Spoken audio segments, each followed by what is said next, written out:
session today. We want to talk about landscapes and how landscapes are working in different countries. My name is Garo Batmanian. I'm the lead for forest, landscape, and biodiversity at the World Bank. And we want to tell you a little bit of how we're dealing landscape with our partners in the countries. We are going to do it in a way that we're going to have three different speakers, or set of speakers, one from Ghana, two from Ghana, two from Zambia, and two from Laos. But I want to first frame what we mean by landscape programs, because everybody has a different view of it, which is okay. This is a relatively new field. So I'm going to go through a quick framing of how we work, and then we go to the three programs. The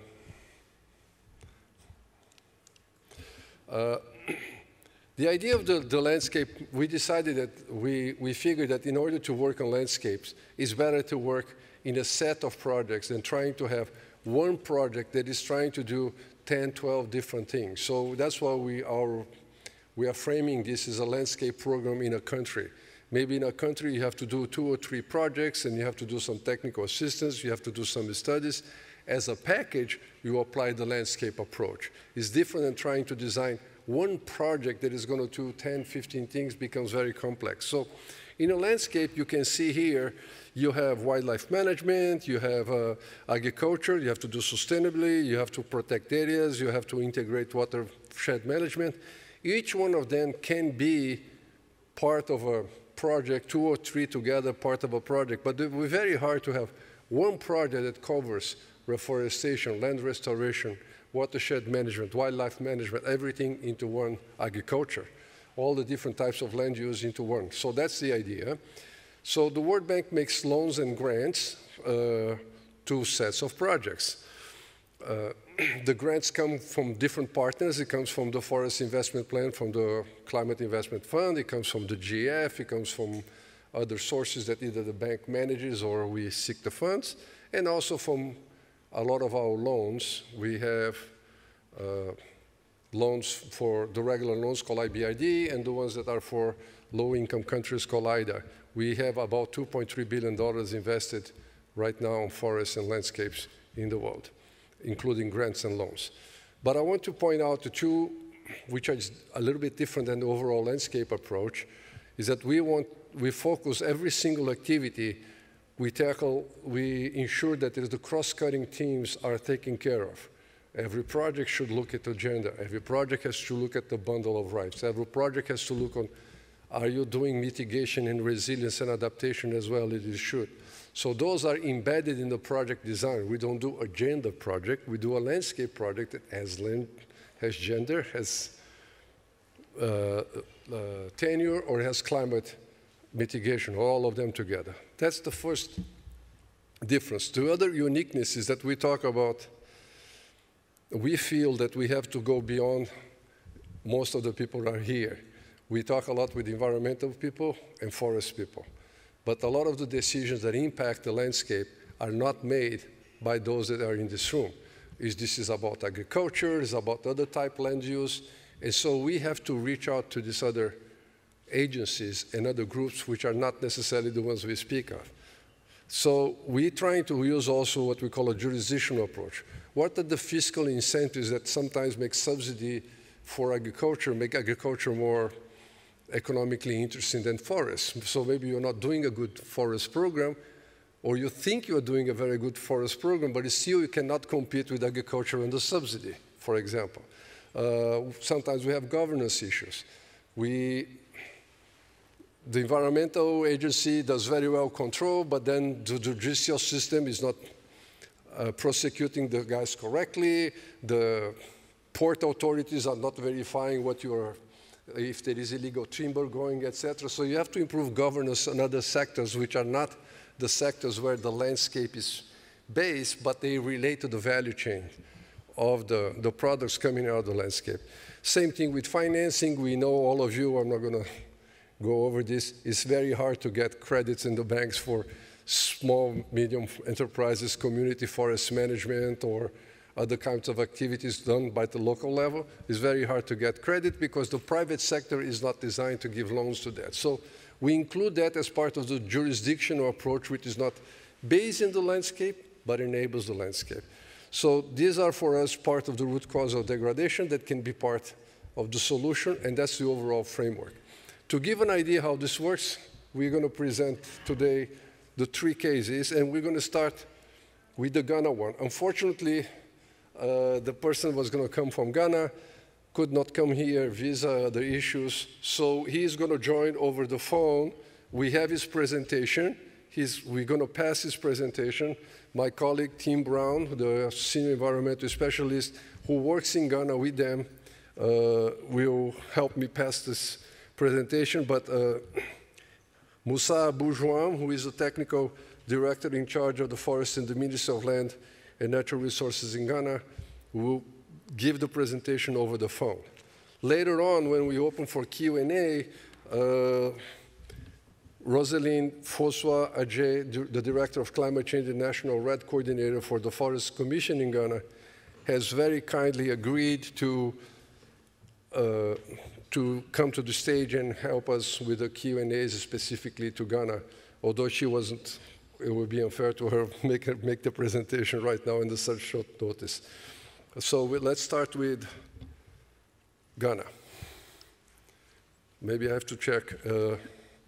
Abu, are you online? Yes, I can hear you clear.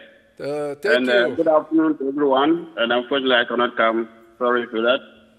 Hope you can hear me clearly. Okay.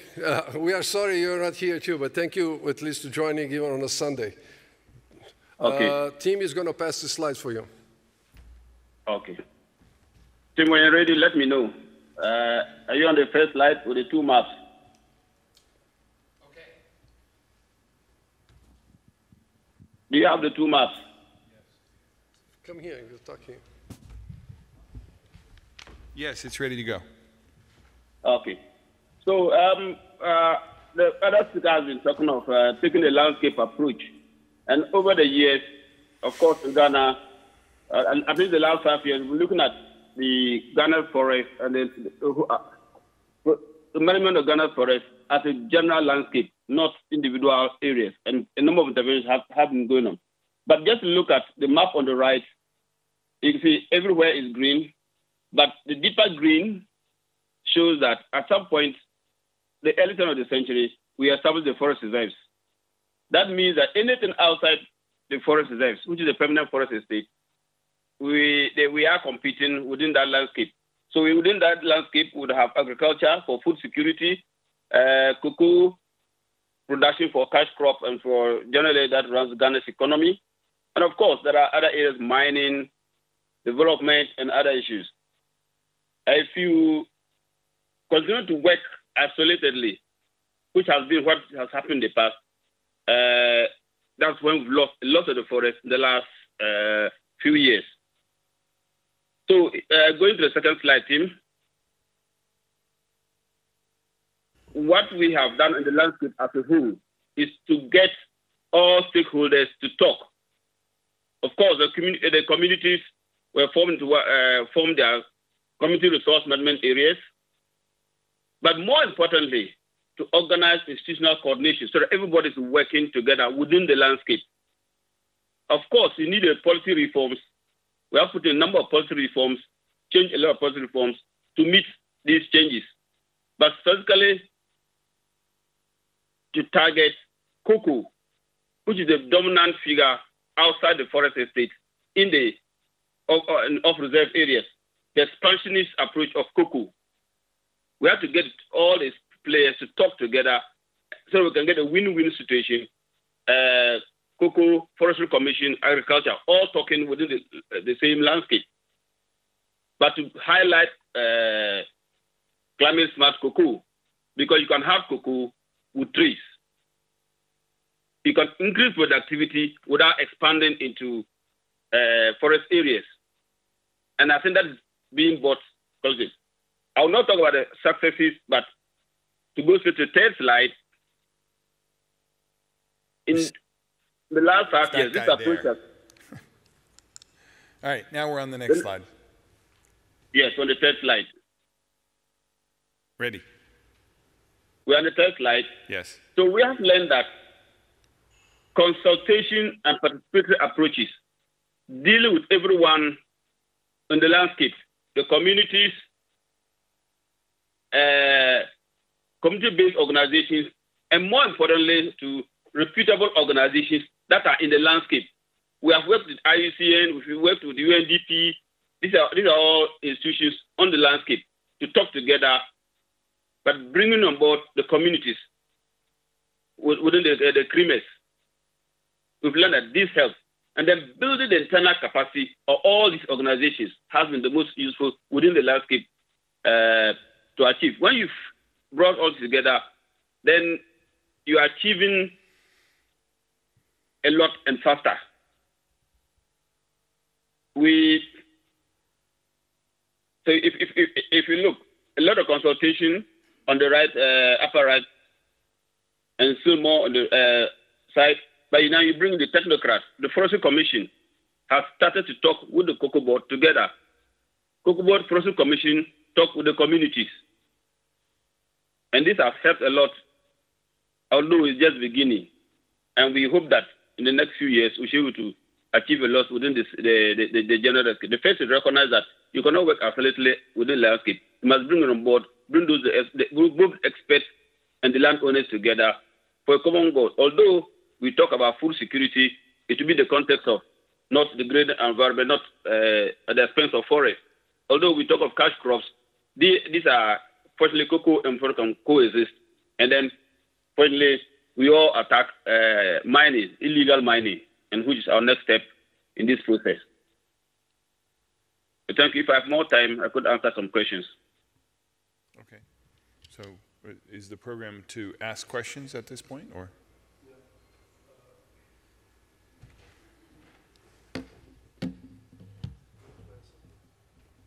I don't know if that was the plan.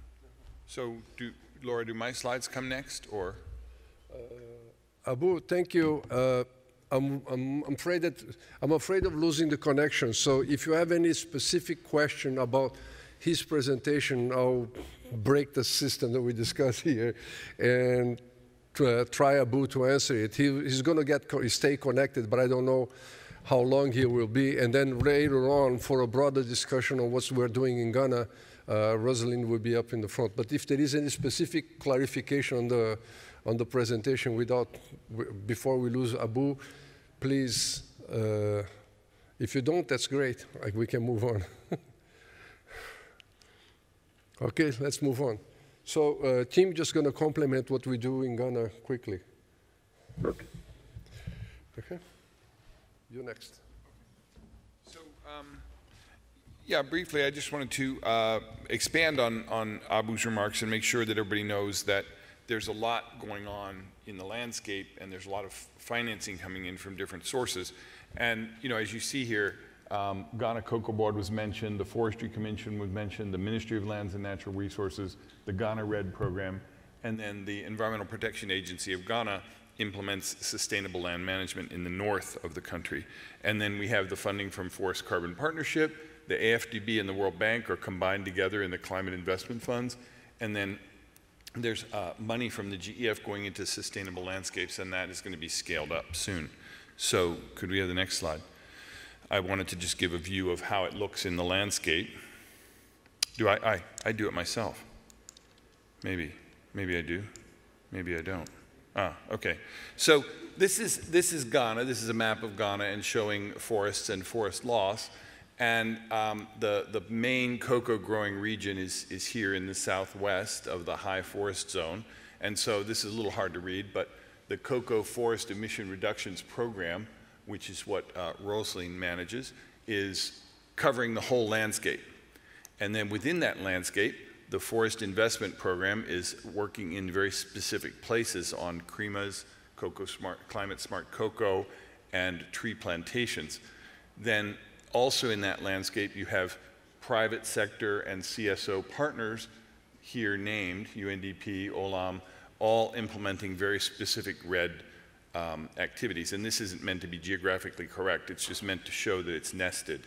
And then you may also have heard of the Cocoa Forest, wherever it is, this line. Cocoa Forest Initiative, which is the big initiative, global initiative with all cocoa companies and the 2 countries that produce 60% of the cocoa in the world, Cote d'Ivoire and Ghana, have formed this partnership with the private sector. So again, that covers the cocoa growing landscape. So these things are all layered in and nested. And then I wanted you to just keep in mind that in the north, there's a sustainable land and water management program that isn't just about cocoa, but it's about other crops and improving livelihoods. And this project is funded partly by the, I can see it here, partly by the Global Environment Facility and partly by the bank's resources, which is called the International Development Association, which is the low-cost loan funds that the World Bank provides to countries. That thing is going to be expanded by, I think, $50 million this year, or when that project is approved. That's on the horizon. And then in Ghana, Rosalind's office, the Directorate for Climate Change in the Forestry Commission, is there kind of organizing that, and also the FIP National Coordination is in Accra. The reason I wanted to mention Accra is because, you know, it's landscape-based. There's 3 buttons. It's very complicated. The landscape approach and the FIP and the RED don't just work in the landscape. They work on national policies on tree tenure, on RED readiness, on carbon readiness, on the legal framework, the enabling conditions. So there is a national component to all of this that can't be forgotten. And then in the physical landscape, I want to just mention the financing landscape. As you know, the 3 parts of readiness, or of RED, or readiness, then financing for implementation, and then results for performance.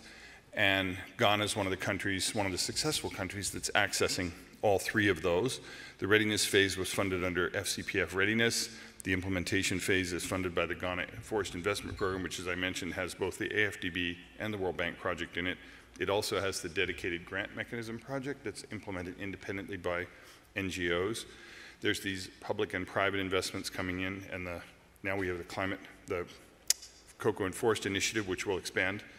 The results-based payments for emission reductions is called the Cocoa Forest RED program.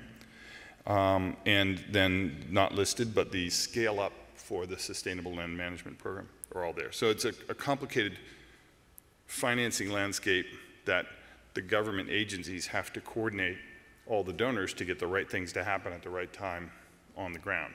So that's becoming increasingly successful. And I don't have a thank you slide. Thank you. Thank you. So the idea was to give, look at all the different ones, or the one that you just see here, they can see it better, the one they were just presenting. If you go, that's what we're talking at the landscape level. You have different projects, and what if we show in the red is a jurisdictional one. We had Abu explaining one project because you can't go and do a deep dive in each one of them. But we just give you an idea of how our vision of landscape is. You have several activities combined, which includes private sector, even includes other donors. Without further ado, I would like to now move to Zambia. Zambia is an interesting program. Zambia started, it's a good example of how we start in different points to get the landscape. So Zambia started in 2010 when we had a resilience program there. So it's a climate resilience program for the landscape, and that has evolved. The information from that program added up to the National Development Plan, so it became as part of the government plan, and now we have several projects of it. And to speak about one of those projects, we have with us Tassila Banda, who is the national coordinator for the Zambia Integrated Forest Landscape Project, which seeks to promote reduced greenhouse gas emissions from the land sector and improve rural livelihood in target communities. Thank you for coming, and thank you for making it.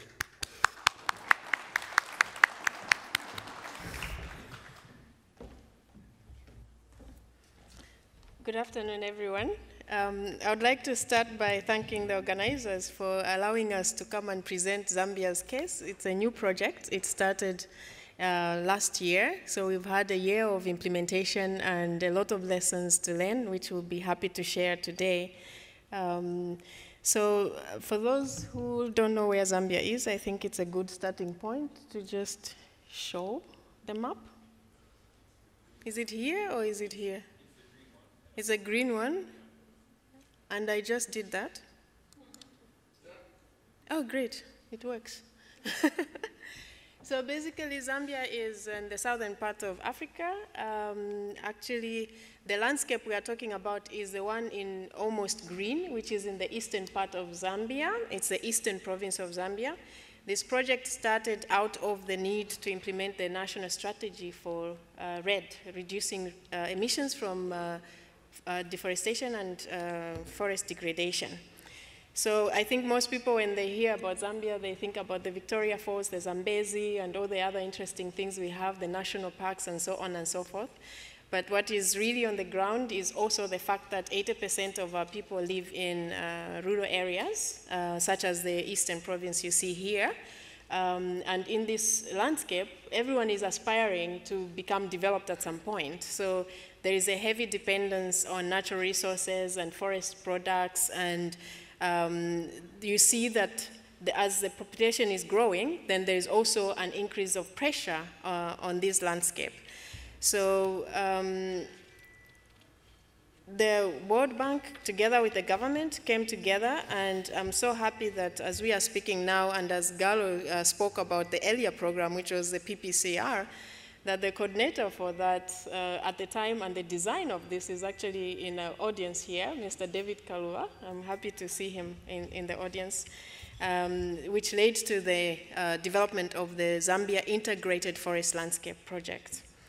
This project is comprising of several financing that we have received, just like the Ghana example. We also have the funds from the Initiative on Sustainable Forest Landscapes, which has formally co-financed and leveraged financing with the GEF, as well as the IDA credit. So we find that to be a very good way for the coordination of these finances, which are focusing on specific elements and sometimes also coming together to help push us forward in terms of implementation. What is also very important is the commitment that we have gotten from the ISFL to be able to receive those result-based payments, which is in the amount of about 30 million if we do everything well. So we were asked today to share about the rights, and to share about the results, and to share about the rewards. I think even if we have done this in 1 year, we have a lot of results that we can speak about today. For example, I want to share with you some of the things that we have achieved under the second component, which is the livelihood and low carbon investments, where we are focusing on, wait a second, I think I went too far. Can I retract? Let's talk about the rights. The right button. Okay. I do need to go ahead, but I need to stay here for now. In terms of the rights, I think the major one that we are working on is with the Ministry of Natural Resources and Lands in terms of regularization of the land. There are a lot of areas in Zambia that have been occupied under resettlement and so on and so forth, but we don't have a lot of titles. So the country has an ambition to have a national titling program going, and the project is supporting that to happen. So regularization of land is important. And in that area also we have the land and rights resources. So we are doing a lot of surveys through the Central Statistical Office in the labor force surveys to see how the 80% which is under customary land, and do people recognize what the rights are? Can we actually document the parcels that people are occupying? why that is important to us in terms of rights, because this is where the biggest area of land is, in the customary areas, and this is where the biggest potential for a project like ours is. And we also recognize the fact that when people have documentation of where their parcel is, and some early examples have already taken place under the support from USAID to pilot the documentation, that people's mind and perception of what investments they can put on the ground in their parcel changes from something like an annual crop like corn, which grows in 3 months' time, to avocado trees, macadamia nuts, or cashew nuts, which are all potentially possible to grow in this area. And when you think about it as a program, it's good for us, because then we know that we are going to achieve a lot of emissions reduction when we have more tree crops as opposed to the short-term ones. The country also has that recognition that most of the area is 80% under customary land, and communities have had the rights to access these areas. So in 2015, we developed or have at least achieved a Forest Act, which allows communities to come together in those customary areas to have what we call community forest management groups. So they can choose to apply through the recent 2018 statutory instrument to be able to manage those forest areas, so they can become almost like a forest department themselves and receive the benefits out of there. There are also examples from another landscape, not the one that I'm working in, where we saw that when people did that, they actually appreciated the forest more, because they could get the wild products like mushrooms and take them to market, caterpillars, wild fruits that all brought income. So that gives an incentive to them to be able to conserve. Further to that, in terms of rights, of course, we have made sure that we follow the best practice in terms of making sure communities informed ahead of time and participate. So the approach we use in our landscape is a participatory approach, so that they can prioritize for themselves on the issues that are really affecting them on the ground. But not only just prioritize, but be part of the design and the planning of whatever issues are prioritized at that level, as well as receive the informed consent, which is also important, so that they can plan, they can be part of the activities that are planned and other interventions as communities. And to safeguard all this, we have developed the Strategic Environmental and Social Assessment, which is a SESA, to make sure that all the rights are safeguarded within this framework. And most importantly, like he shared about the gender, it's not like a gender project on its own. We have also developed a gender strategy, which we are going to have a plan out of and be sure that our indicators, which is at the moment about 30% beneficiaries must be women, we want to do better than that. We are more ambitious than that. We want to be sure that we achieve more than 50% women in that participation. And then in terms of results, I think most of our results this year have been in the area of climate smart agriculture, where we trained more than 10,755 farmers this year alone. These are what we call the lead farmers. And these lead farmers will, in this second year, go and recruit an additional 10 farmers minimum to also practice the climate smart agriculture. So as opposed to just going in the field with your hoe and you plant your corn in one little hole, there are several practices that come along in climate smart agriculture, making sure that there's fertility management, there is water management or agroforestry activities. We have also done the training with the district forest officers so that they understand what does it mean with the new Forest Act, where communities are going to implement their own forest management groups. How are they going to manage this application and take the whole process together? So all the district forest officers have been trained, and they are actually now, at least by the end of last year, we had one community forest management group in place in the province, and all the other districts are going to come and learn from there and implement in their districts as well. This is just an example of that 10,000 lead farmers we have trained.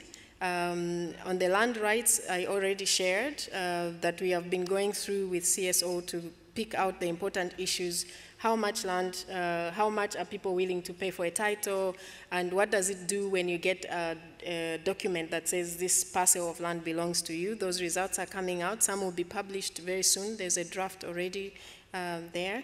We also have set up 2 community resource boards. These are community groups that are being involved in ecotourism, in human-wildlife conflict events that might happen. So in terms of rewards, I think for us, we recognize that the implementation of this project will bring several rewards to our communities, to the government, to institutions that are involved in the implementation of this project. Some are tangible, others are not tangible. But we really can see from this year the reward, which is an El Nino year in Zambia, for your own information. The farmers on our landscape that did not practice climate-smart agriculture have almost no yield from their corn. But the ones that practiced climate-smart agriculture have real bumper harvests. I was in the landscape, and this is the report I was getting from different locations. Ultimately, as well, another reward that we are looking forward to is the result-based payment, the 30 million. If we do everything correctly, we improve our carbon emissions in agriculture sector, in the forest sector, both in forest community groups as well as the government reserves. We hope that we can get that 30 million as a reward at the end of the day. But most importantly, I think the recognition, as it's starting now, that we are amongst the first countries to implement such type of a project and to lead the way into what it looks like to actually have an integrated forest landscape project will be very rewarding for us. I thank you.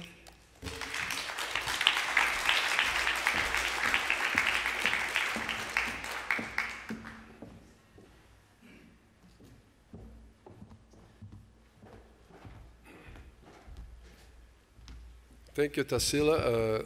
One of the reasons I think if you like it, one of the reasons we put Zambia here is that we like to show that we can apply, and we should apply, the landscape programs, landscape approach beyond the tropical rainforest. We can apply in any region. This one is a dry forest, is an area, actually landlocked area, and you still can get it done with parks, etc. And we wanted to bring different contexts in terms of habitats, ecosystems, and also different situation to the rights of the people in Zambia. Is different, completely different than what we're going to hear now from Laos, where customary rights is a completely different issue.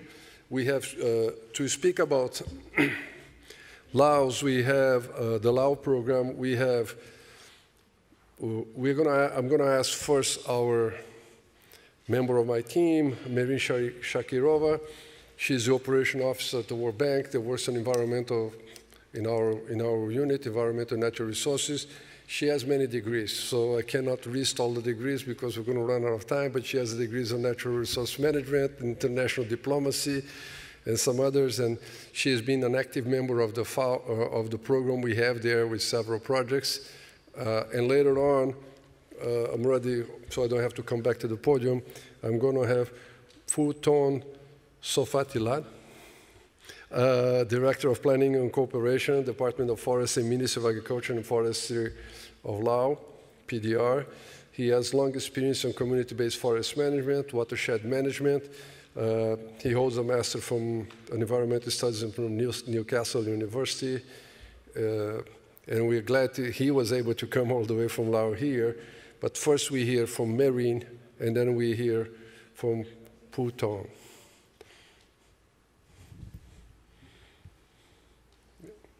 I'm just trying to do this so faster so we can have more interactive, okay?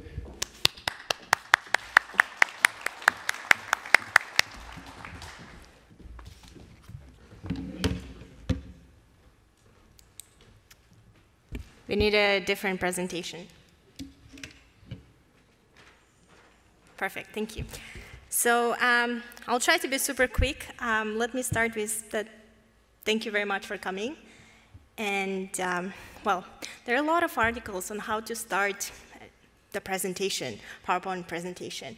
And most of them, they suggest to start with a positive statement, but not today. Because I would like to bring an urgency why we need to work on integrated landscape management. And here, as we see very well, Lao PDR has faced a rapid deforestation and degradation in the last 15 years and more. So Lao PDR has set a very, very ambitious target to reform and transform how the country manages its forests. Why? To drive greener, more resilient growth, create jobs, livelihoods, and expand their forest cover and health. So from the World Bank, we are quite active in the country. So we have World Bank groups IDA and IFC. We have the Forest Investment Program there. We have also Global Environmental Facility. We have FCPF, and we have other development partners. And also we provide a lot of technical assistance and studies as well. So we do believe that working across different instruments, as you see here, but also across different institutions in the country, is needed to help the country to make the shift toward managing their forests better. So let me just quickly give an overview from the World Bank's perspective, what we do there. So we have currently ongoing operations. We have SUFOR 2, which is IDA plus Forest Investment Program, co-financed as a project.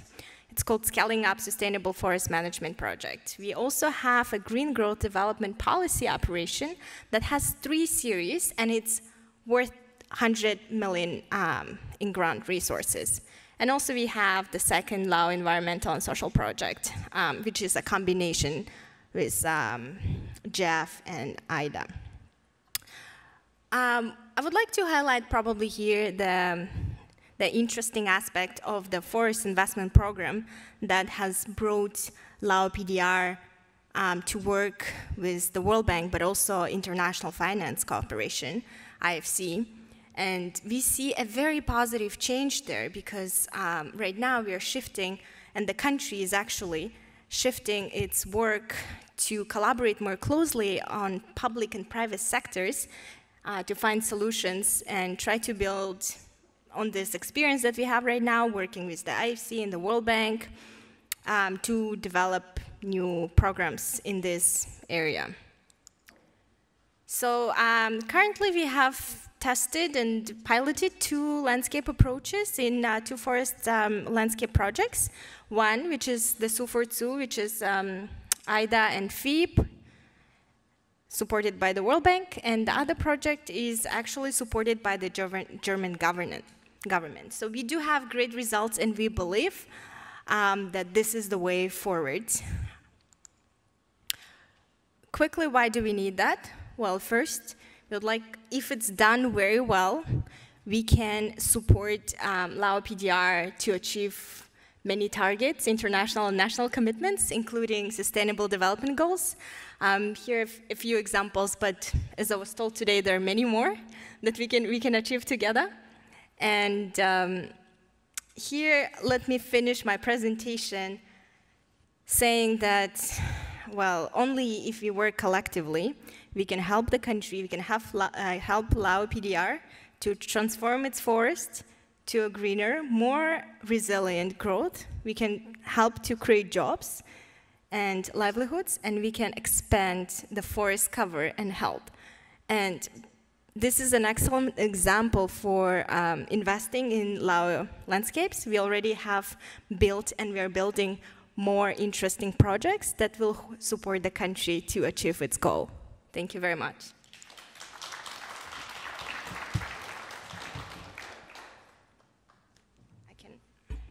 Yeah, let me just invite Puton Sapatila for the next presentation.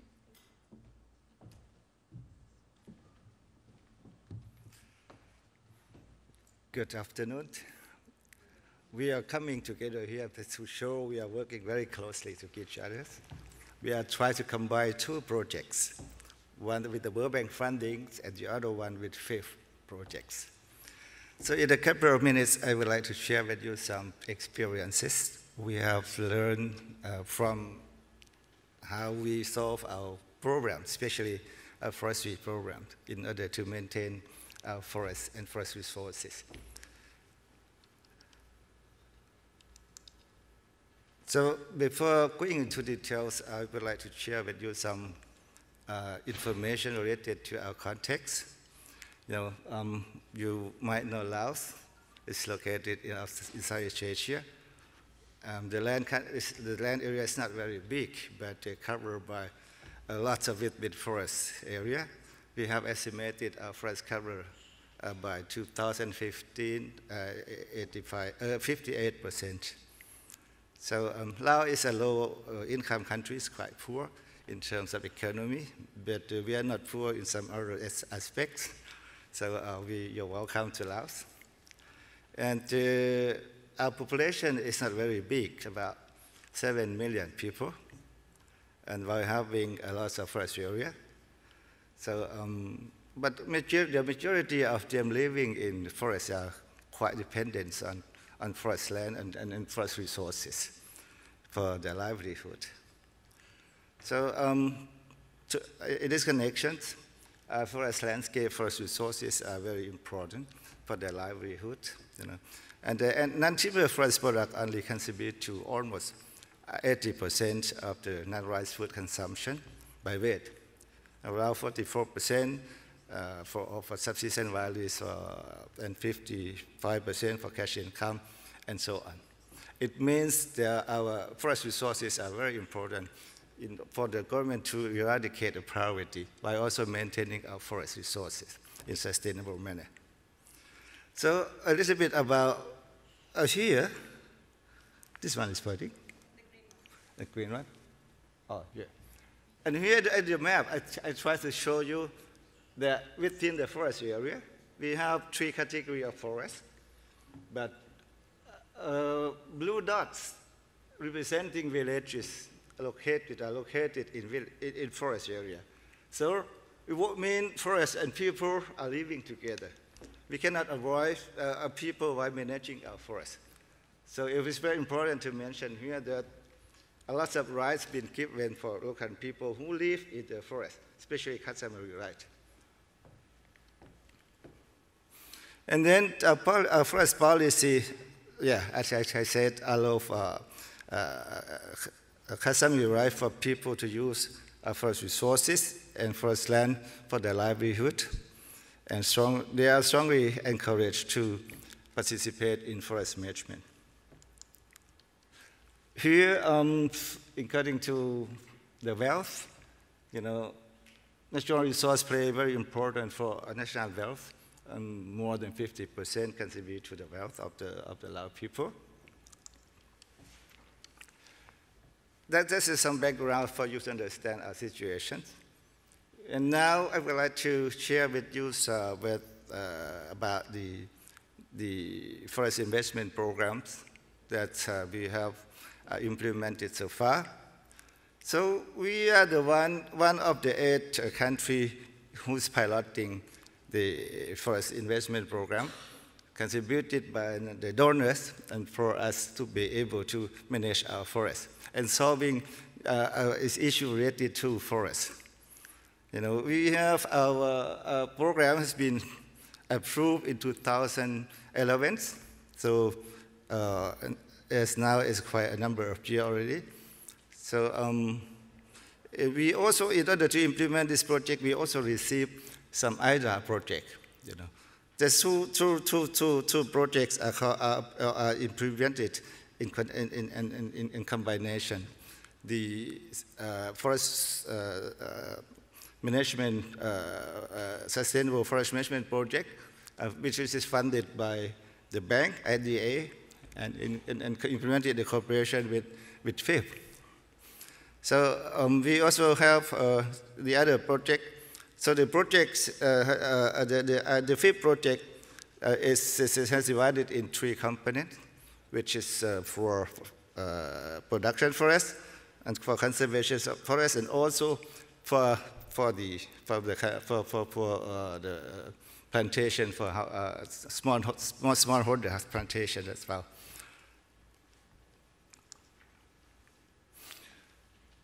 So about the fifth project, the main objective of the fifth project is to execute a RED Plus activity and through participatory sustainable forest management in priority area and to pilot forest landscape management in 4 provinces. So in conjunction with this objective, we have 2 projects running in parallel. Subforest is targeting, for instance, almost 3 million hectares of production forest. The subforest is developing sustainable forest management where people participate in the implementation. The fifth, on the other hand, supplemental subforest contributing to rural development. So it is important that people living there, their livelihood have to be improved in order for them to be maintained in the forest area and also contribute to forest management. The projects, the World Bank funding project also support to policy development. Yeah. Especially, we have just amended our forestry law last week. So the law is making in favor of sustainable forest management, reducing logging, while also aim to increase ecosystem service of the forest.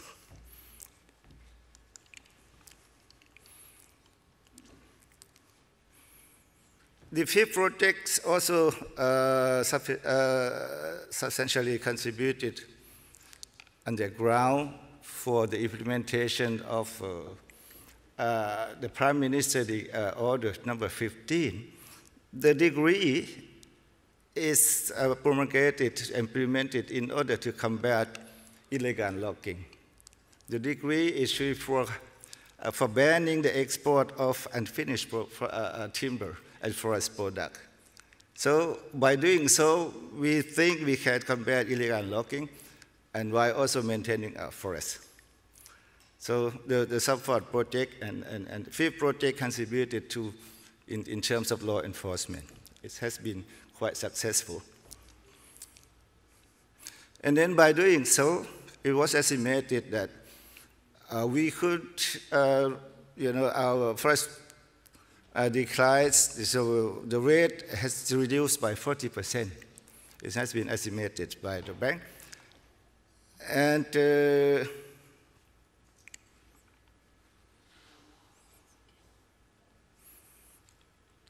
90% of the stakeholders have also shown that the project has been successful.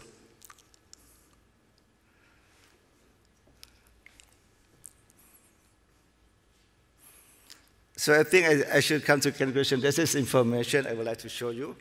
But what I would like to conclude here, that implementing 2 projects in combination, from 2 sources of money, has shown an initial result of positive results.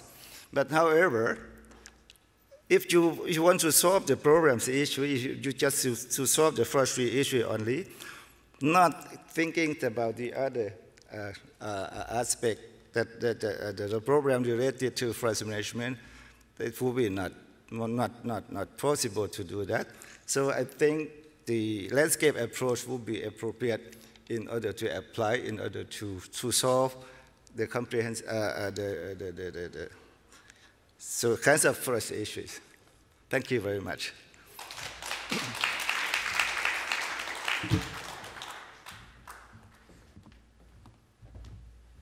Thank you. I would like to ask team and everybody else to come to the podium. Also want to ask, she hasn't spoken yet, so I guess she's going to get more questions. Rosalind Fosua Ajay, the Director of Climate Change and National RED Coordinator in Ghana, and who kindly agreed to answer questions about Ghana. Abu, are you online? Huh? Okay.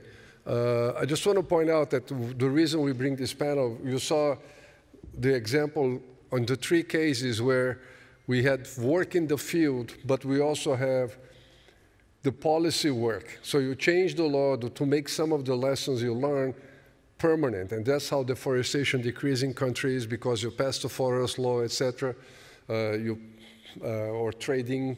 And this is, we see as important. Otherwise, we can't scale up from good practices to common practices, because we're working in the field, we walk away, and there is nothing left there. And that's one of the reasons we do that. The other ones that is that, and I hope you can ask the questions, they all have the right systems in their countries are different, because the context of the countries are different, and also their ecosystem is different.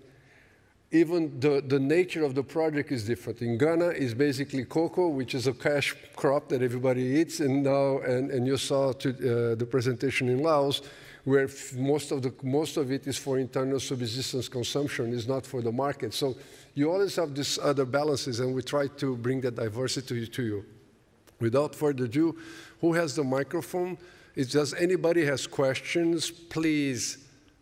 I don't want to keep asking the questions myself. So if you have questions from the field, it will be very good. I see 2 hands on that over there.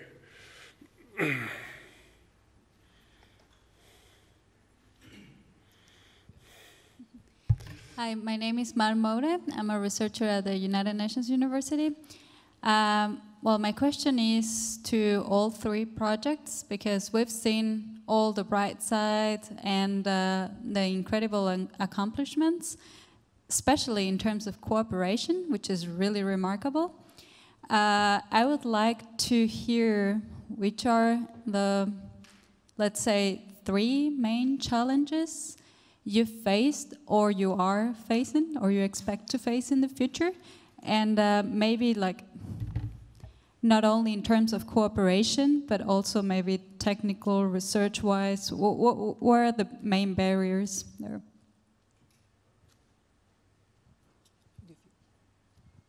Thank you. My name is Daan, also researcher and project office. My question was pretty much the same, but I would like to do one additional question to it. Not just the challenges that you had suffered, but also the dilemmas. Where did you have to make a tough choice, and how did your decision come to be? Thank you. Thank you. I'm glad I'm not answering one, so I can just moderating and fielding. Maybe we can start with Tassila from Zambia.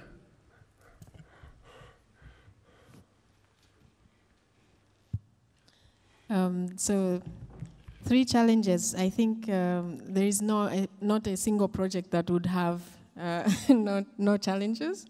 I think there are a lot of technical challenges for a project like this. First of all, you don't see a lot of landscape approaches. It's in the pilot stages. It's the first time that countries have had to think about working together in an integrated manner. Most of the ministries that are implementing the project like ours, which are ministries like agriculture, we have the Ministry of Lands, we have a Forest Department, we have wildlife, we have physical planning, because land use planning is important, to get everyone to stop thinking in their own silos, different way of doing things within their own ministries, and now put them on the landscape so that they can plan on activities that are going out at the same time.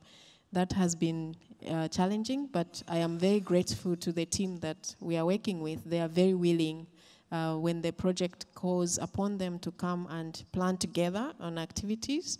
They are able to come, and it's now growing on us that we can think at the same time to plan for activities when we are going to the different communities.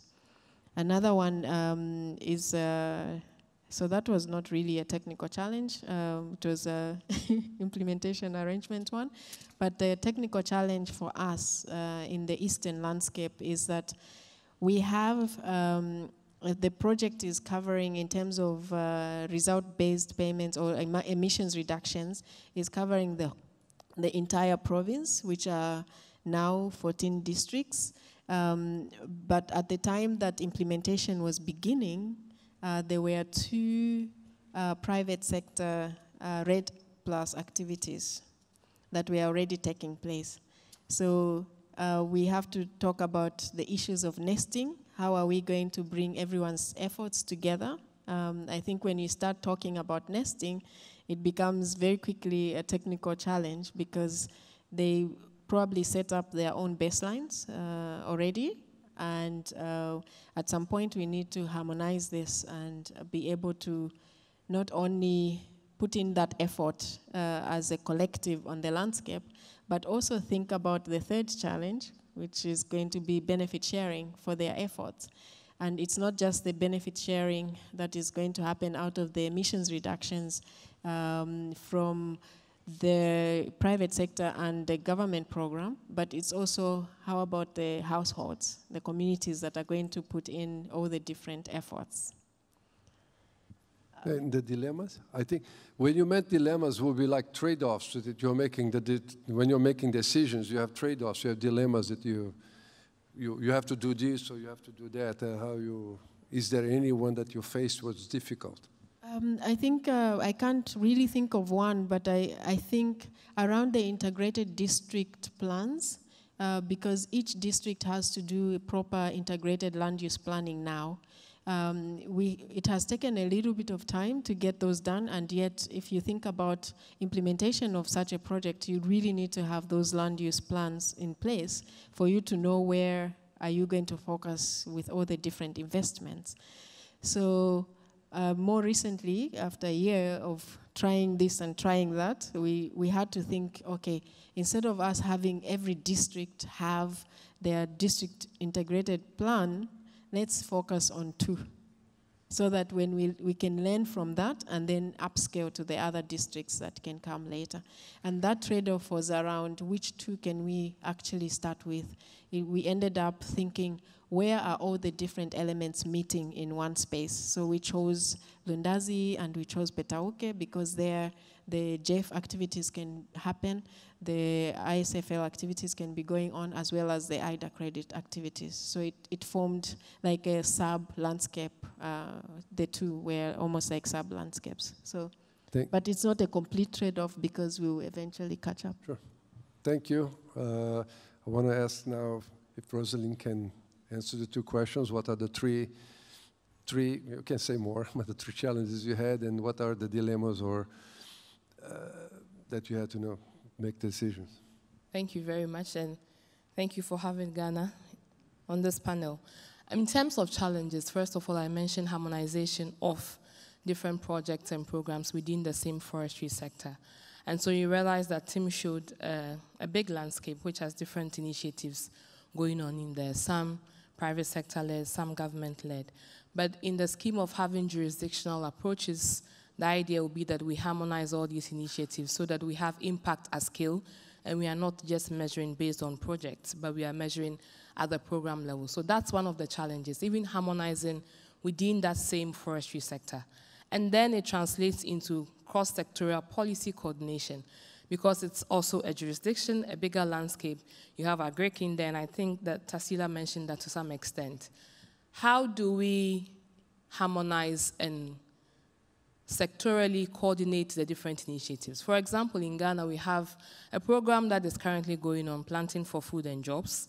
There's a high promotion of mechanized agriculture. But that's not what RED Plus really does, or that's not what FIP seeks to promote. We want climate-smart practices within an agroforestry system. And if you're talking about mechanized agriculture, you are pulling down large tracts of land, and then you are putting on your agricultural crops. So the different policies in different sectors, how do we really harmonize or coordinate them to achieve the same goal? Because it's the same landscapes, the same people, and at the end of the day, it's the same country that wants to achieve these multiple benefits. Now, the third challenge I can point to is how we really bring on board private sector support, because you realize that in that particular landscape, and cocoa, of course, as we all know, attracts a lot of private sector investments. And these private sector companies have been in these landscapes for a long time. Now we are talking about climate-smart cocoa. How do we realign their focus, their objectives to suit the climate-smart practices that we are promoting?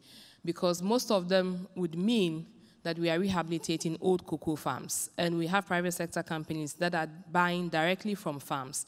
And if these are old farms and the farms also do secure some level of tenure rights in terms of the land, then how do we even get private sector to convince their farmers that these are old farms, you need to cut them down, we need to rehabilitate, and then you are going to be compensated. So getting private sector support is also one of the challenges. But fortunately for Ghana, or probably we are not there yet, we have the Cocoa and Forest Initiative, which is coming on board.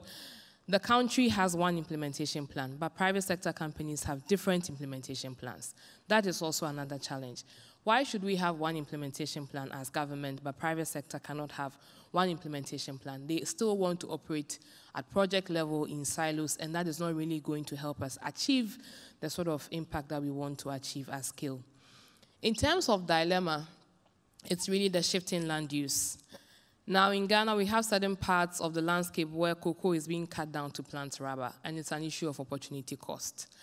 And so if I'm a farmer and this is my land, or I'm a landowner and the land does not belong to government, you can't really force me on what to put on there. It's just a lot of advocacy and trying to lobby people to buy into this bigger concept of RED or of emission reductions. But you go in tomorrow and land has been sold for rubber. The cocoa is no longer there. What are we really promoting? Can we guarantee the success of having these landscapes in the next 20 years? And if we can guarantee, the other dilemma then is, can we really achieve the impact to get these emission reductions coming in to pay whatever benefits we have promised? Because at the end of the day, it's an issue of livelihood. We think about the core benefits, which really do bring in a lot more than the carbon payments, but the carbon payments are also the icing on the cake, which does attract to the eye. Thank you. Thank you very much. Thank you for bringing the value, the issue of the private sectors and the value chain. If you change the product and the market is not buying, then there is no incentive for you to adopt new practices also. The two questions again, the three main challenges that you feel, and then you have any dilemmas or trade-offs that you had to face? Yes.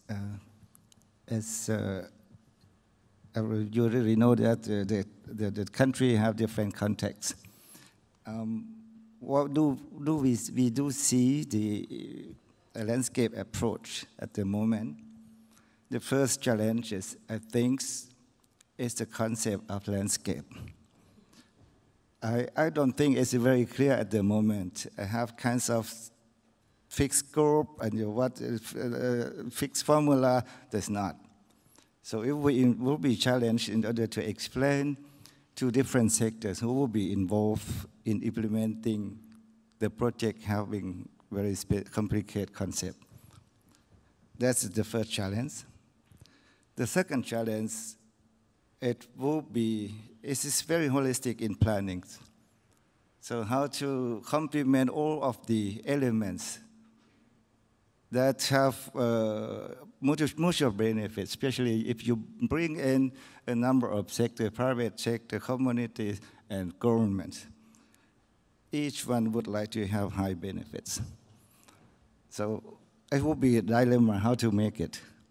You know, how much benefit you give to the local community who doesn't have capacity to be involved, but they also like benefit. Can government sacrifice anything for private sector or whatever? That's the second, I think. And the third one, if you work on landscape, the number of things, the number of potential that will be there. How to use it, how to make it integrated, how to link them to market. It produce, for instance, you know. It's just a market, have to be a market oriented. Who will get the product to reach a market? It's just private sector or government or local people. So I can see that kinds of challenges. Maybe my colleagues can contribute a little bit. No? It's okay. Thank you. Questions, more questions? Laura, there is one there and one here. I'll go down here, give you the mic. Hello, I'm Amna. I want to ask you that, what do you say, like, which is the most efficient point to check the accountability of a project? Thank you.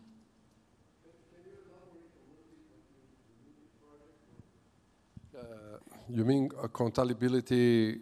Can you elaborate a little bit so that we... Yes, like when you are doing different, when you are approaching the project and you know that you have spent a lot of money and all the stuff like this. So how you can check the accountability, like all this money and all the resources are being utilized in an efficient way? So, thank you. Hi, thank you all for your presentations. My name is Chris. I work for an NGO called Root Capital, and we provide financial services and business advisory services for agricultural businesses that prioritize sustainability. And I'm kind of interested to dig deeper into the private sector question, since the private sector is big. I have to imagine that there are many private sector actors within landscapes that are good actors, like cooperatives that are prioritizing sustainable agriculture and organic agriculture. I'm sure that there are many within Ghana, within the cocoa sector, perhaps in Laos, within coffee, I'm not sure. I'm just curious the role of those private sector actors that are prioritizing sustainability within landscape approaches. Are they at the table? What role are they playing? What role should they play, in your opinions, to promote integrated management? Thanks. Thank you. You want a third one, Laura? There's one here also. You want to have a question? Okay. Go ahead, Laura. Thank you for the presentations. I have two questions. One is, how do you rate the political will in your various interventions? I think you did mention some of the challenges in terms of dealing with various interests across sectors and so on. Is there a role that politicians can play to minimize some of those? So within that context is the ownership. How is it? How are the initiatives owned at that political level? The second one is, how are the interventions helping achieve the development objectives? For example, poverty reduction and job creation. Okay, thank you. The floodgates of questions have opened because the others want to have questions. So if we can answer those quickly, we can do another round because I saw other hands up here. Yeah, I know, but we already, as I said, I've seen others raising their hands, but we can't answer 5 questions at once. So if you go there, the questions are about accountability, second one about private sector, the other one is breaking the government, the wheel, the political wheel, okay? If we can start with you now. Yeah. Yes, thank you. Talking about accountability, it's very difficult to understand. Even though responsibility, to show responsibility is already difficult, you know. It is a dilemma in order to have accountability by many people working together, especially on landscape level. And I don't know how to answer it. It's too difficult for me. And in terms of private sector, the role, how they contribute, we consider it's very, very high priorities. So we can use private sector to contribute to our common goal, because they have budget, and they have knowledge. They have knowledge. They have market, and they know how to do so. And they know how to help. If we share benefit properly, fair benefit to them, I think there will be great potential for government to engage them in landscape development. In terms of political will, yes, with our political will, we cannot do anything in the country, I think. Our policy especially express clearly the political will of the government, that we want to turn from logging into conservative development. And this has to be explained clearly in the legal framework, especially in the law, and also by law. And of course, this has to be disseminated for everyone to understand in order to get to encourage participation. That's the political will. The third, private sector. Sorry? The involvement of private sector. If you have private sector in your case, yeah, okay. Let me give you a quick answer to the other two so you can complement, because these are, when the World Bank supports a project, the person the contract, either a loan or a grant, is signed by the government. So that in itself has to create some political will, because they don't need to borrow, they don't need to accept a grant. If they do that because they are asking to borrow from us, there is some political will already there, because we are not working outside the system. It's actually the system seeking our support. So there is that part. The second part, this is not the typical,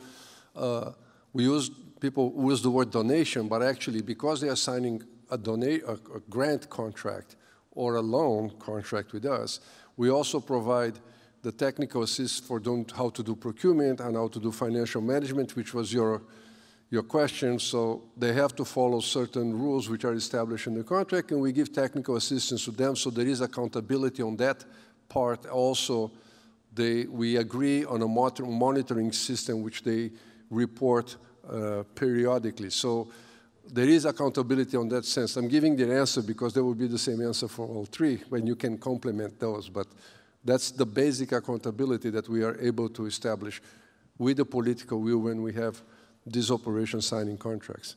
But please go ahead. Perhaps I can just add on that, how it plays out on the ground for us beyond the signing of the financing agreement that the government has done, is that our implementation, because it's a government that is receiving the funds, we are also using the existing structures and systems from the ground all the way up. So we have at the district level, what we call the district multi-sectoral teams that are looking into those different components: agriculture, forestry, wildlife, land use planning.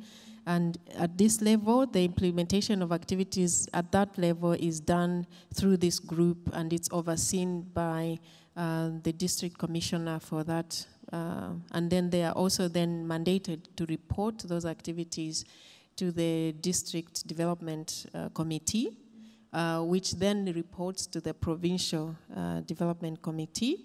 And then from there, at national level, there is a technical advisory committee that has been set up for the project, and those are reporting then into the steering committee of permanent secretaries on climate change, and those ones then report to the ministerial committee on climate change, which is chaired by the vice president.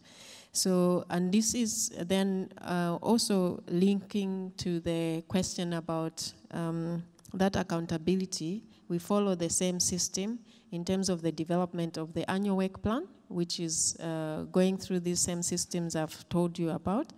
And then at the point where we have completed that chain, that's when we submit it to the World Bank for a no objection for the implementation of those activities. So now then we talk about transparency in terms of we've been allowed to implement these activities. What now? Through that same system, what we have done is we have, as a project implementation unit, an internal auditor that spent time with the accountants to train the district and sector teams on the laws and regulations of financial management for the country before we started even doing any activities, so that they understand that it's important that they adhere to these regulations. And then we make sure that most of the investments are running through the PIU accountants, through the concept notes that come. Is it valid? Is it worth the money? Then we pay out to the line ministries that are going to implement, and we expect them to bring the interest back when the activities are done. We have been in implementation for a year now, and we've just finished an internal audit by the Auditor General's office. We are glad that it's looking good. We didn't have a lot of work, but at least it's positive.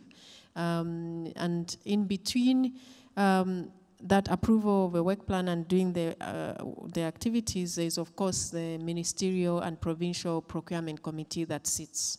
It's a group of people. So we think that this system is working for us at the moment. On private sector, of course, like my colleague said, that they are very important. We see them also as important in the eastern landscape of Zambia, because these are people that are there knowing exactly what they are there for. And we think for the long-term investment, they will be the ones that can carry all these ideas by bringing it to the ground, to the communities. We have mapped all the private sectors in each of the districts, who is there, who are the service providers for what, according to each of the components. So we know who is the player in agriculture, who is doing what in forestry for each of the districts. At the moment, we are working on the modalities on how we are going to engage them. We want to take the approach of making contracts with them as opposed to MOUs, because we think that would be a much better and strong agreement than just MOUs. So we are looking forward to that. We are developing a private sector engagement strategy with the support from the ISFL. We hope that by July it will be out and we'll have an actual plan of engagement with them. Thank you very much. And just to add on what has already been said on accountability, I believe that before any project or program begins, there are key performance indicators on both sides. What does the donor want to see? What does the implementer want to see? And what does the beneficiary also want to see? And different frameworks are put up to monitor the whole process along the whole chain. And also to put this into the bigger context, we are talking about RED+, which is the climate change mitigation activity, or even the forest investment program, which is also piloting some of the initiatives that most countries have put in their RED+ strategies. RED+ did not emanate from space. It's under the Paris Agreement in Article 5, which has different frameworks that say that you should have sound social and environmental safeguards in place. It's a form of being accountable to the people and to whoever is giving you the funding. Now, even if you put the UNFCCC system aside, the World Bank itself, before you begin to report and to show that you have results, you have to prove that, yes, you have not compromised any social or environmental safeguard. And they have the operational policies that you really have to take through the CESA process, that's the strategic environmental and assessment process, develop your environmental and social management framework, develop your monitoring and evaluation framework. So there are different frameworks, benefit sharing, grievance redress, and most of these frameworks are expected to be published and disclosed at some point in time. So there are different levels of proving accountability.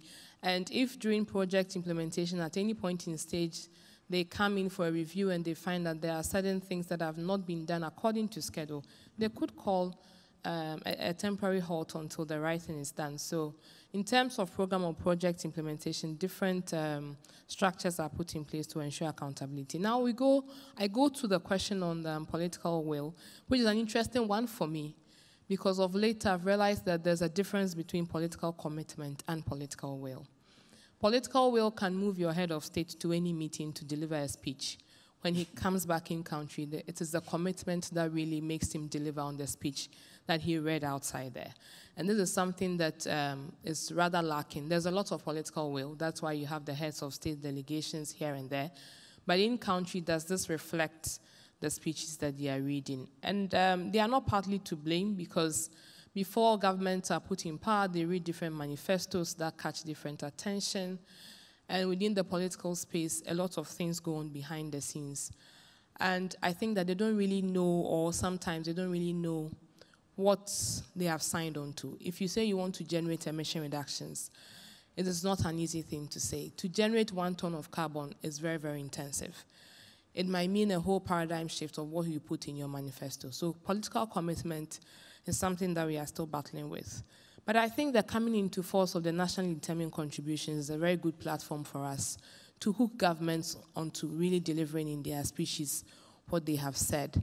Because if we have, for example, landscape approaches or RED+ initiatives being part and being a larger part of our nationally determined contributions, then that is one way of getting political commitment, because the nationally determined contributions transcend any political era. If a president or head of state is going to be in power for 4 years, the nationally determined contributions are not going to go away because he is moving away. So that is where I think we should channel our efforts into eventually, in getting most of these approaches that we think can really help us transform our landscapes and transform the livelihoods of people, and then also increase the productivity of our commodities into our nationally determined contributions. That is really going to help us, because eventually it frames up the national development agenda for most countries. Now, on private sector, I give an example of what we have done in Ghana with some of our private sector companies. It's interesting that about 2 of them, when we started talking about RED, got really interested in what we were doing, and so we began to frame their new programs for the subsequent years around our RED+ objectives. And what they are doing is actively engaging extension officers for these farmers. We realize that the farmer to extension ratio in Ghana is very low. Some farmers have no access to extension whatsoever. They don't have the technical capacity or people building their technical capacity along the line. So private sector is providing this. Some want just access to inputs, even to buy. When they have the money, they don't have the access to inputs. Private sector is bringing inputs closer to their doorstep.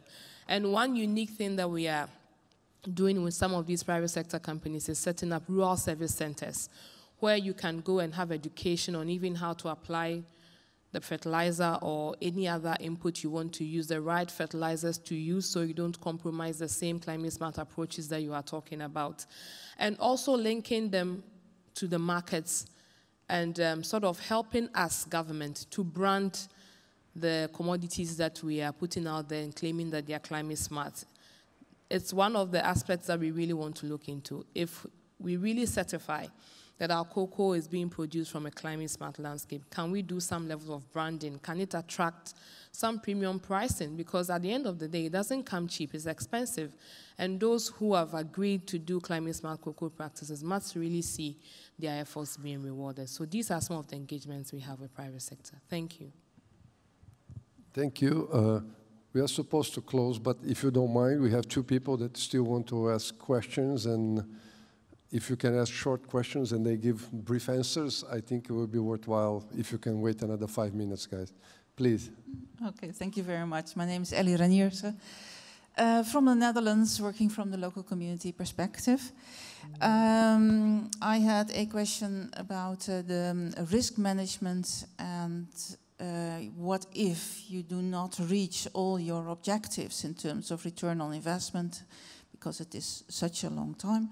And then, you know, you have the private financial investors on the one hand, and you have the local communities who invested also a lot in terms of time, expertise, and their own assets, basically. And there is a power difference between the two into claiming, you know, their benefits. How do you manage that?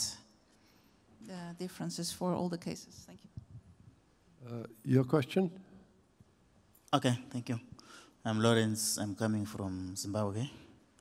My question is, there's hype within the new market mechanisms under the climate change regime. And obviously, there's been a lot of talk, especially maybe with RED+, but now going into the new regime, we're not yet sure as we are going to, how we're going maybe to progress. So in terms of your programming, Has there also been that type of thinking in terms of all these changes that are definitely going to be brought in with these maybe talks, especially on the climate change space? Garo, we have one more. Oh, we have one more. Sorry So for taking again the mic. It's just to Ghana.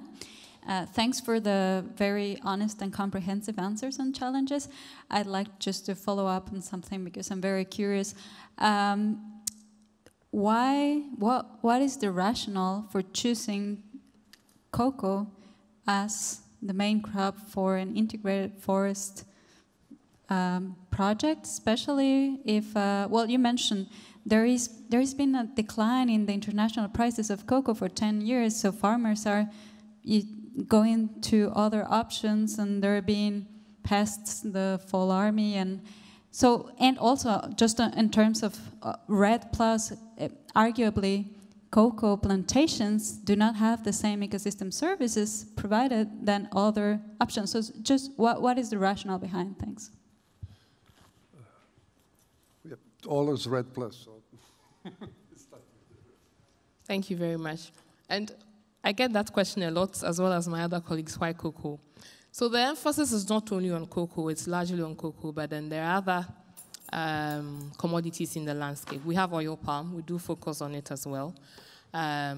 We have rubber, we also mention it, but we want it to stay where it is. So we talk about cocoa a lot because in the analysis of the different commodities that drive deforestation or forest degradation, cocoa has the highest percentage if you consider oil palm, rubber, and then cocoa. And we also realize that cocoa has enormous economic benefits to the country. And traditionally, it's something of a cultural heritage. And if you consider all the other commodities, rubber does well in mono plantations. Oil palm, same. But cocoa can be grown understory. And it's one of the tree crops that really promote or enhance forest cover restoration, if done well. So we can have a multi-structured forest that has cocoa growing underneath. We are not talking about monoculture cocoa plantations. That's not what we are promoting. We are promoting shade, cocoa under shade trees, which is going to restore our forest cover if it fits into the forest definition of Ghana. And so it is not monoculture cocoa plantations we are promoting. And as much as possible, I'm happy you mentioned the ecosystem. Even if people are changing to rubber or other cash crops, we don't want to change our ecosystem. If cocoa is what we came to meet there, we should maintain it as cocoa because to some extent, it is what is indigenous to that particular landscape. We don't want to change it. But can we promote it and intensify production without losing our forests? That is what our focus is on. So we are not just promoting cocoa in our REDD+ discussions, but within the landscape, it is the predominant in terms of deforestation statistics for the other cash crops. It is also the tree crops. It is also the predominant. And we think that this also brings attention to the table in the political circles because whatever financing that we are going to attract from the outside, if our own governments are not willing to support, and again, to the question of political commitment or political will, you can bring in whatever amount of money, you will not have the enabling environment to push the agenda. So cocoa brings attention to the table. So it's quite a number of different reasons why we champion the cocoa within the forest landscape. But it's a cocoa forest program, so it's not just cocoa. Other things are in there. Thank you. And then there was a question about the benefit sharing. So in the development of our programs, we have developed a very comprehensive and participatory benefit sharing plan. So each stakeholder has some benefits coming in. So far as you're identified to have REDD+ rights, you're identified to be a beneficiary, you're identified to have a role and a responsibility, and you are going to perform these roles and responsibilities. In the benefit sharing plan, you are going to attract some benefits, which have been thought of as a group, not as government, not as communities, not as private sector, but collectively. And so nobody is going to be disadvantaged. And in this benefit sharing plan, communities are getting 69% of any envisaged benefits because, as you rightly said, they have, if we achieve any impact, then their contribution would have been the highest. Because, as I said again, if you put in any money in the landscape and they are not willing to buy into your climate smart cocoa practices, it might take longer to achieve the impact, or you might not achieve it at all. So 69% get into communities.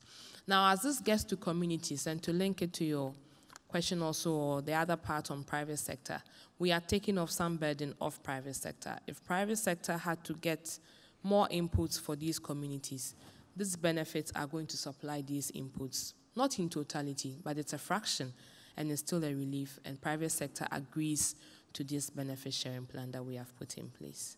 Thank you very much. Thank you. Puton, you can make short answers to this. You want to answer, or on the second, on the benefit sharing part?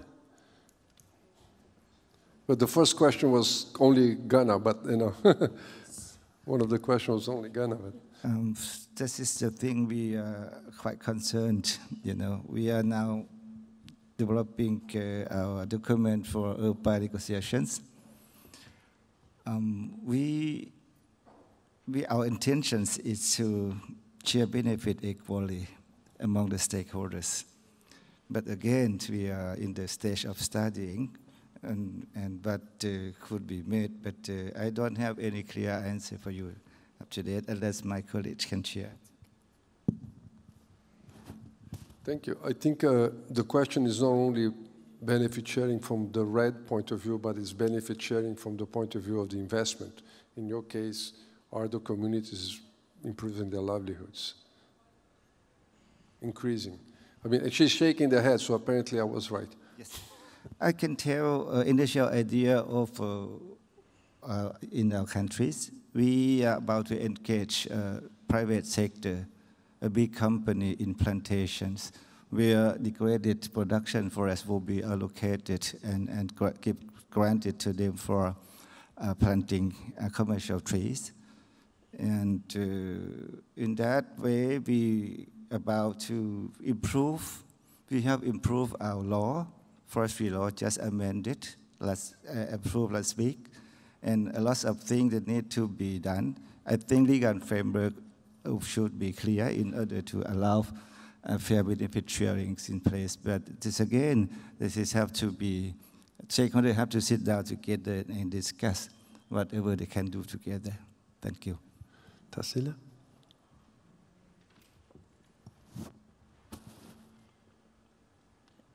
For us, I think the focus is mostly around what I usually call the core benefits, the CORE benefits, as we go through the process of implementation. Instead of focusing alone on the carbon benefits or emissions reduction payments, we are making sure now that that the situation is already different in terms of what benefits different people and different levels are going to receive. For example, when you're talking about household level, the climate smart agriculture activity, which is not restricted to any side of the landscape, but it covers the entire landscape. Like I shared earlier, you find that the ones that have practiced it are already seeing better yield in a season like this particular one, where we have not had any yield at all. So that already we want to highlight that. Even when we meet with the district commissioners a few weeks ago, this is what I was asking them to be projecting out as a positive outcome initially of a project like this. And then when we come to the climate action activities in the communities, we are using the participatory approach, which is making sure that we are all on the same page. The importance of this, why are we doing this? We've been suffering from climate change effects. How can we make it better? What are our needs? How do we prioritize them? When we make the effort and we excel, we are going to receive this reward. But in the process, you are changing the mindset of the people, but you are also making sure that they know that when we fail, we are failing together. When we pass, we are also going to pass together. We see that also the benefit with the strengthening of the institutions. we have taken, because our project is embedded in the National Development Plan of the country, and we are also required to report on the SDGs through that structure I shared with you. What we are seeing is that the departments in each district, which is the lowest administrative unit, they are benefiting from the resources that are coming from the project, because now they have as a team a vehicle to use, for example. And they can go out, and the finances that they can go teach the farmers, they can teach the forestry people, they can run around in this landscape, which is very different in times when the government doesn't have enough resources. So they are already, as they strengthen their operations, the benefits are already very clear in that process. And a good example that I can share with you is on the agriculture side. Recently, we had that provincial level meeting, and one of the district commissioners proposed that we need to tie the subsidy that government gives in agriculture to good practices on the land. So when they receive implements, whether it's the seeds or the fertilizer, are they going to practice climate smart agriculture? There has to be that accountability from the local people. And then are they going to have their fields in a forest reserve where they are legally not supposed to be there?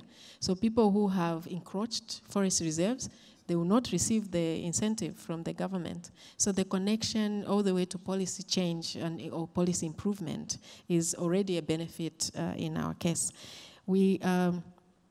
We've just closed the consultancy shortlisting for the benefit sharing plan to be developed for us. I hope that it will be very specific in terms of not being a blanket benefit sharing plan, but being very clear on what activities and interventions and what benefits can we expect from there and how can they be shared.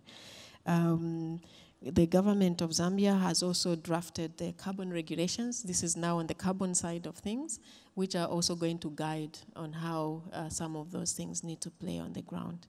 So there's a lot of effort going into making sure that we are all on the same page and that the benefits are not going to just go to one side and not the other. The question on the climate change mechanisms, market mechanisms, I wasn't sure if that was to the World Bank or to the country, to the countries. Okay. Of course, we recognize that these changes are going on, but the way our projects have been set up, it is with the promise that the ISFL, for example, for Zambia, is going to purchase the emissions reductions that are resulting from the efforts we are putting in. And they will have the first rights of refusal. If we do outstandingly well, then we can look out for other buyers beyond what the ISFL can purchase from us. And that is done through an emissions reduction purchase agreement. So Garo is back. I was about to say Garo had to step out early, but he's returning just in time to close. I want to ask a question for two of you before we close. No. Marine and team, before we close the project, before we close the session, what you would do if we start all over again? If we start a new project, let's say in Cote d'Ivoire now, or in Ghana, what you learned from the one we did, what you did in Ghana, that you do differently? If you, maybe not, maybe you do everything okay. Same thing with Marine, what we do differently in Laos? So what are the lessons we take it for the new ones? I think it's not a simple answer, but I think it connects back to what some of the people are asking about. You know, we're showing good projects, right? And FCPF started in Ghana in 2008, yes. I think. So that's 10 years, 11 years. FIP investment program was made in 2012. The actual investment started in 2014 and 15. So, you know, one of the reasons we're showing good projects is because the government's been implementing these for a long time, learning and adapting and adjusting and improving. And so they're really good projects now. And I think it ties into political will. If you see success, if you're a politician, then you want more of that. And if it's lasted for 11 years in Ghana, then the political will is there and the momentum is continuing. It's not something that's being done at the whim of a minister. It's something that's being done by the whole government at this point, 11 years later. But in the beginning, it wasn't quite that level of political will, if I can speak for Ghana. So I guess I would say that we could probably do some things faster, but you have to be patient, and you have to, educate whole ministries of people about a new way of thinking. And this point that Rosalind made, that an emission reduction isn't a thing. It's a lack of a thing. So if you go to a minister of finance and say, oh, we're planning to sell nothing to the World Bank, that's a challenging statement for the Ministry of Finance, and it takes a long time to explain all those things. So I guess I would say we've learned a lot about communication, and we could start faster and do more on sharing the capacity and the awareness about why to do these things. Also sharing lessons across countries. If we started now in a new country, I would say go to Ghana, go to Zambia, go to Laos, and look at what they did. And then you'd get the idea that, oh, we can get there faster than 10 years. We don't have to wait 10 years if we do something. You still have to stick to it for a long time. I think it's a long time. Okay. Maureen? Very quick. I think Laos is such a good example. There are obviously challenges, but a lot of achievements that we've done so far. I would like to mention that the Forest Investment Program is an interesting program by its design, because it's developed in a programmatic way, which means that it's country-owned and it's cross-sectoral in terms of collaboration in the country, but also it's that there is a coordination between the multilateral development banks. And I think this system works very well, and Laos was such a good example of showing how it could be done. In terms of what, if I were the one changing it 6 years ago, 7 years ago, I would probably put more emphasis on capacity building. And I think in Laos PDR is very much needed. More emphasis on capacity building in terms of enforcement, but also technical in terms of monitoring and reporting and being accountable pretty much for the program. And the last part I would like to mention is coordination, cross-sectoral coordination. It's been good, but I think it could be done better in every country.